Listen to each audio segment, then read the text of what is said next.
दोस्तों नमस्कार, स्वागत है आपका 4 PM न्यूज नेटवर्क में। मैं हूं आपके साथ अदिति। हाईकोर्ट के आदेश के खिलाफ धोखा देकर के 48 घंटे के भीतर चुनावी नियमों में सरकार ने बदलाव किया। कानूनी बदलाव को तुरंत लागू भी कर दिया गया, लेकिन कानूनी बदलाव पर 10 दिन बाद सरकार ने मुहर लगाई। बिना दस्तावेज, बिना डॉक्यूमेंट साइन करे रातों रात 48 घंटे के भीतर चुनावी नियमों में सरकार ने, चुनाव आयोग ने कैसे और किस हक से बदलाव किया? ये सवाल एक विस्फोटक रिपोर्ट सामने आने के बाद, एक विस्फोटक डॉक्यूमेंट सामने आने के बाद सरकार और चुनाव आयोग पर उठाए जा रहे हैं। स्क्रॉल मीडिया आउटलेट ने एक विस्फोटक खुलासा किया, जिससे यह पता चला कि हरियाणा चुनाव के बाद जब सुप्रीम कोर्ट के एडवोकेट महमूद प्राचा की याचिका पर पंजाब हरियाणा हाईकोर्ट ने चुनाव आयोग से कहा था कि आप चुनाव से जुड़ी सभी documents, CCTV footage, form C Mahmood Pracha ji को मुहैया कराइए। तो रातों रात हमने देखा था कानूनों में बदलाव कर दिया गया था, एक नोटिफिकेशन जारी करके कि अब से चुनावी डॉक्यूमेंट 17C सीसीटीवी फुटेज सार्वजनिक नहीं किया जाएगा। तब भी सवाल उठा था कि सरकार ने, चुनाव आयोग ने बस एक नोटिफिकेशन जारी करके रातों रात इतना बड़ा बदलाव, इतनी बड़ी डिसीजन कैसे ले ली, किस हक से ली, और मतलब क्या किसी के साथ सलाह परामर्श किया गया? ये बस जल्दबाजी में लिया गया फैसला है या सरकार इस पर पहले से विचार कर रही थी, जिसे लागू भी कर दिया जाता है? अब खुलासा हुआ कि एग्जैक्टली 48 आवर्स यानी 48 घंटे में क्या कुछ हुआ था। एक ऐसा डॉक्यूमेंट सामने आया है जिससे तहलका मच गया है। चुनाव आयोग, सरकार, खास करके राजीव कुमार, जी हां, मुख्य चुनाव आयुक्त, तत्कालीन मुख्य चुनाव आयुक्त राजीव कुमार रिटायरमेंट के बाद भी पहले के किए गए कामकाज पर फिर से सवालों के घेरे में आ गए, फिर से सवालों के कटघरे में उन्हें खड़ा कर दिया गया। स्क्रॉल के इस आर्टिकल को जरा देखिए, क्या है रिपोर्ट में कि election conduct rules amended at lightning speed despite objection by law officers, documents show. दस्तावेज से पता चलता है कि लॉ ऑफिसर्स की लगातार आपत्ति के बावजूद चुनाव आचरण नियमों में बिजली की गति से संशोधन, अमेंड किया गया, चेंजेस किए गए। दरअसल दोस्तों, क्रोनोलॉजी को आप समझिए कि किस तरीके से आनन फानन में यह फैसला लिया गया और उस फैसले पर मुहर सरकार ने 10 दिन बाद लगाई थी। मोदी सरकार और चुनाव आयोग ने कैसे 48 घंटे के अंदर कानून में बदलाव किया, जिससे आम जनता को चुनाव संबंधित जानकारी ना मिल सके। इसके लिए क्या कुछ किया गया था, कब किए गए, किस तरीके से फैसले लिए गए, आपको मैं क्रोनोलॉजिकली डेट वाइज समझा देती हूँ। 9 दिसंबर 2024 पंजाब और हरियाणा हाईकोर्ट ने चुनाव आयोग को हरियाणा चुनाव के फॉर्म 17C और सीसीटीवी फुटेज उपलब्ध कराने का निर्देश दिया।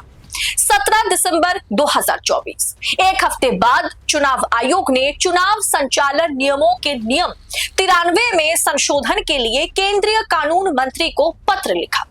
19 दिसंबर 2024 केंद्रीय कानून मंत्रालय को चुनाव आयोग का पत्र मिल गया, यानी उसी दिन पत्र मिल गया। अब 20 दिसंबर को कितना कुछ होता है, जो काम करने में सरकार को, चुनाव आयोग को महीने भर या आप कह सकते हैं कि साल भर लग जाता है, वो काम एक दिन में हो गया। 20 दिसंबर 2024 केंद्रीय कानून मंत्रालय ने चुनाव आयोग के अधिकारियों के साथ बैठक की। प्रस्तावित संशोधन की भाषा पर आपत्ति जताई गई। चुनाव आयोग को संशोधित ड्राफ्ट दिया गया। 20 दिसंबर यानी उसी दिन चुनाव आयोग ने उसी दिन कानून मंत्रालय के संशोधित ड्राफ्ट की पुष्टि की, अनुरोध किया कि जल्द से जल्द इसे अधिसूचित किया जाए। 20 दिसंबर 2024 यानी उसी दिन कानून मंत्रालय ने संशोधन अधिसूचना के लिए नोट को अंतिम रूप दिया और उसी दिन ALC, DLC, अतिरिक्त सचिव केंद्रीय कानून मंत्री द्वारा इसे अनुमोदित भी कर दिया गया। 20 दिसंबर 2024 यानी उसी दिन चुनाव संचालन नियमों में संशोधन उसी दिन रात 10:23 पर अधिसूचित किया गया, यानी नोटिफाई किया गया, नोटिफिकेशन जारी करके नियमों में बदलाव कर दिया गया। 48 घंटे के अंदर चुनाव आयोग और कानून मंत्रालय के बीच चर्चा, आपत्ति, संशोधन, सहमति, पुष्टि, अनुमोदन, अधिसूचना, सारी कामकाज जो है मतलब झटके में हो गया, एक दिन के भीतर 20 दिसंबर के अंदर अंदर। एक और रोचक बात देखिए, कानून मंत्रालय के संशोधित ड्राफ्ट की पुष्टि करने वाला चुनाव आयोग का पत्र मंत्रालय को 2 जनवरी 2025 को ही मिला, जबकि संशोधन 20 दिसंबर को किया गया था।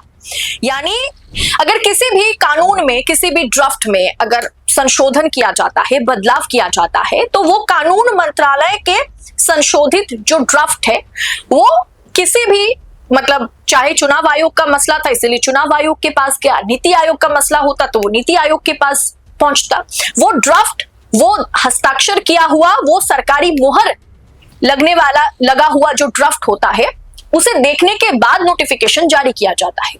अब ये ड्राफ्ट यानी मुहर जिस पर लगी थी, जिस ड्राफ्ट पर सबने हस्ताक्षर किया था, वो ड्राफ्ट 2 जनवरी को पहुंचता है चुनाव आयोग के पास। मतलब चुनाव आयोग ने जब पहला ड्राफ्ट मतलब कानून मंत्रालय को भेजा था, वो दिन के दिन पहुंच गया था, लेकिन 20 दिसंबर के बाद जिस दिन फैसला लिया गया, जिस दिन नोटिफिकेशन जारी किया गया, जिस दिन फाइनल ड्राफ्ट बनाए गए, वो हस्ताक्षर वाली जो पूरी की पूरी दस्तावेज है वो चुनाव आयोग के पास कब पहुंच रहा है?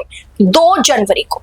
अब 2 जनवरी को वो ड्राफ्ट हाथ में मिलने के बाद चुनाव आयोग को नोटिफिकेशन जारी करना था। कानूनों में बदलाव तो पहले हो गया था, लेकिन उसे लागू करना 2 जनवरी के बाद से चुनाव आयोग को करना चाहिए था, लेकिन ये लागू तो 20 दिसंबर को ही हो गया था।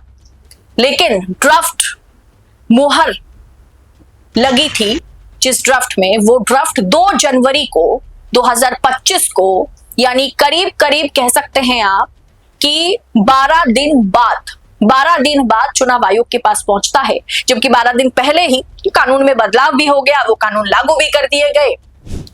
अब 2024 को ही अधिसूचित इसे कर दिया गया था 20 दिसंबर को। क्या चुनाव आयोग ने 20 दिसंबर 2024 को ईमेल भेजकर अपनी पुष्टि दे दी होगी और बाद में पत्र भेजा होगा? पत्र आने में 12 दिन का वक्त भी लग गया, दिल्ली के इस दफ्तर से उस दफ्तर एक ड्राफ्ट पहुंचने में 12 दिन लग गया।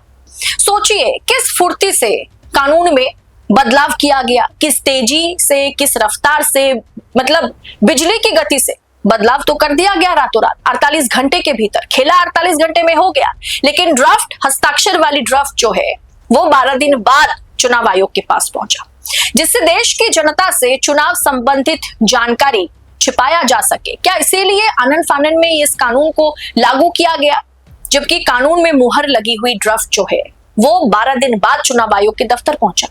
48 घंटे से भी कम समय में चुनाव आयोग और कानून मंत्रालय ने चुनावी डेटा तक पहुंच, मतलब चुनावी डेटा निकाला, और ये सारा खेल कहीं विपक्ष के सामने, देश की आवाम के सामने ना आ जाए, इसके लिए रातों रात नियमों में बदलाव भी किया गया।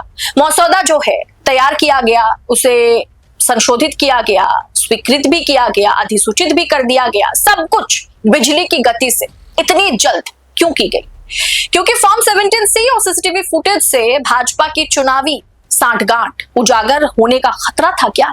चुनाव आयोग एक स्वतंत्र संस्था है भी या नहीं है?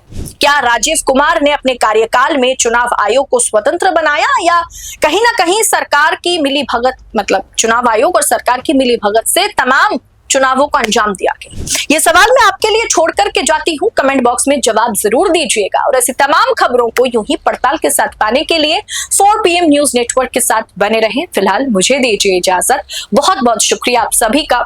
जय हिंद, जय भारत।